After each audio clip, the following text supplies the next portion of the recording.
Here we go. So, how many of you remember this last year? Doing this. 2, 3, 4. Okay. We're getting there. We're getting there. Okay. Well, so this is a story, correct? And this is how it goes. Something like this. So, a few weeks ago, I had my first dish of Lutefisk.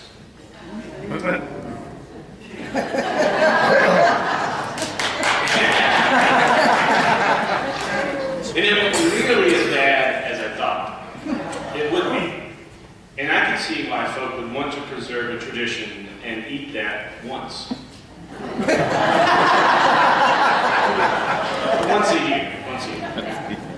But I got to think, why do people eat lutefisk at Christmas time? Why not something more plentiful, something easier to cook? And if the world was rid of a few million of them, we would live in a better place. I'm talking about squirrels. So I asked myself, how come we eat lutefisk and not squirrel at Christmas time? And here is the ancient tale that I discovered. Now, before we begin, there are a few things that you must know. One, angels are heavy sleepers.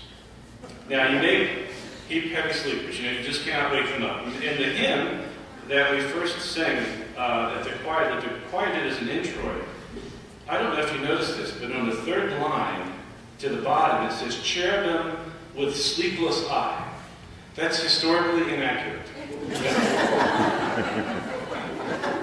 They are some of the world's heaviest, and you just cannot wake them up. Okay?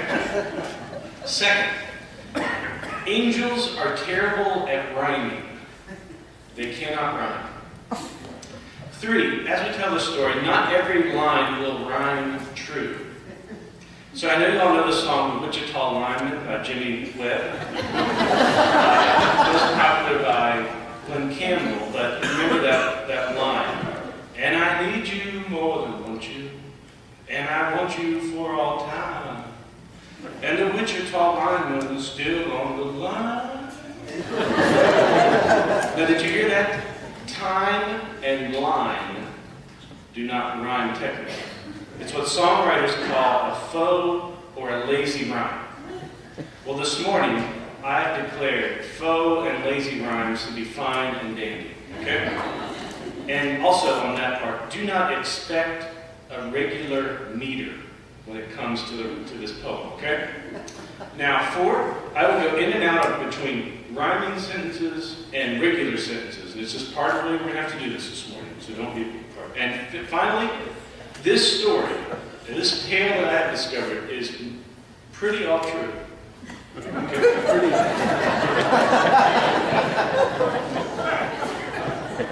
Here we go. Kids, you probably do not know, but not so long ago, there was a squirrel in our house. A squirrel, not a mouse. It lived in the walls and scurried down the halls. It was a pest, and we wanted it out west. So we called a man, and he came with a plan to rid our house of the vexation with a cumbersome conglomeration of traps and cages and snares, and he guaranteed the squirrel would again never haunt our stairs. And he caught the squirrels. There were 8, but one escaped. A red one that talked. Well, more like squawked.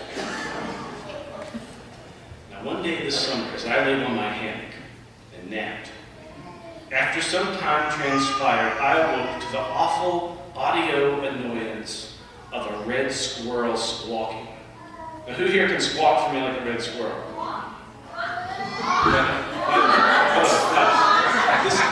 I said a squirrel, not a goose.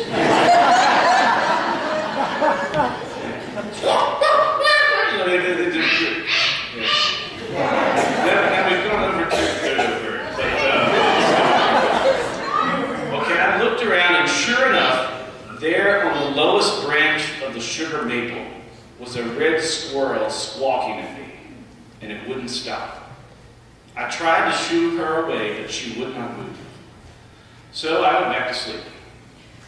And as I slumbered, the squawking became softer and softer, almost to a whisper.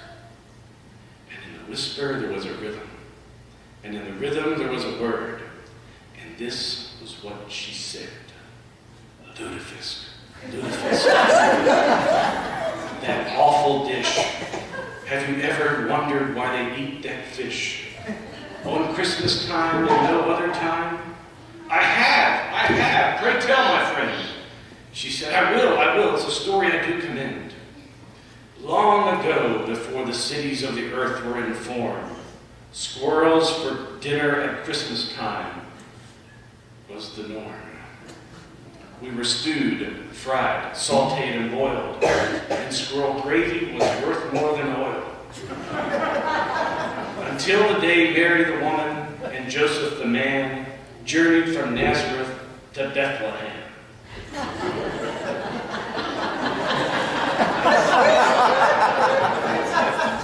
I said it would not be a true.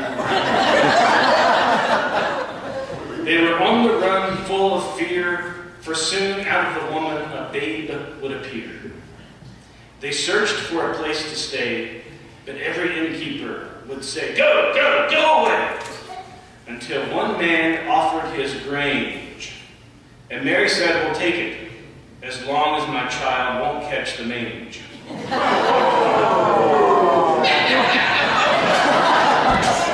It is. All those are real words.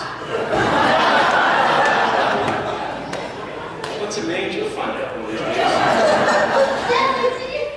So they prepared a bed, right where the animals were fed. And soon the woman was a swoon. The babe wanted out. It was a full moon. Sadly, no one sounded the alarms.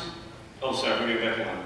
In a bit, the babe was in her arms, and sadly, no one sounded the alarms. The angels, they said they would sing, but there was nary a ring. About that time came the squirrel called Clementine. I told you there'd be lots of false rhymes. Every night she ate the oats that were not eaten by the goats. But this night in her path was a block, a mother and babe in afterbirth shock. So she went another way up and over the fray. Now children, there is one thing you must know, that angels were sleeping in the rafters, whose snores sounded like a tornado. Up in the rafters of the stables were the archangels Michael and Gabriel. They slept through the birth of Jesus while Mary screamed, Angels, can't you hear us? Clementine, while scurrying up and over the winged sleepers, tickled them so that they opened their peepers. Hearing the mother and seeing the child, they flew to the sky and sang like wild. Glory to God in the highest and peace on earth. Now remember, no matter how hard they try, every time, angels just cannot make sentences end with the last syllable of words sounding like.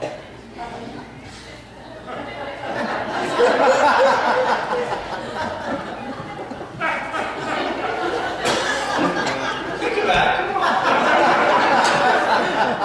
it. Now all creation sang that night, and in the heavens a new star shone bright, simply because of a hungry squirrel tickled and woke God's personnel. The next morning, the angels found Clementine way up high in a sticky tall tree of pine. Squirrel, they said, you've done a great deed, so we bring you gifts of nuts and seed. God, too, was filled with gratitude and wanted to lift up Clementine's magnitude. Squirrel, because of your feet, at Christmas time, no one will eat your meat. But you're probably wondering, what does all this have to do with Lutefisk, aren't you? Well, for that we have to go to one more place, to the council of the Most High. So on the night that the angels sang, all of creation rang, except for one. Ain't that odd? It was the stubborn cod.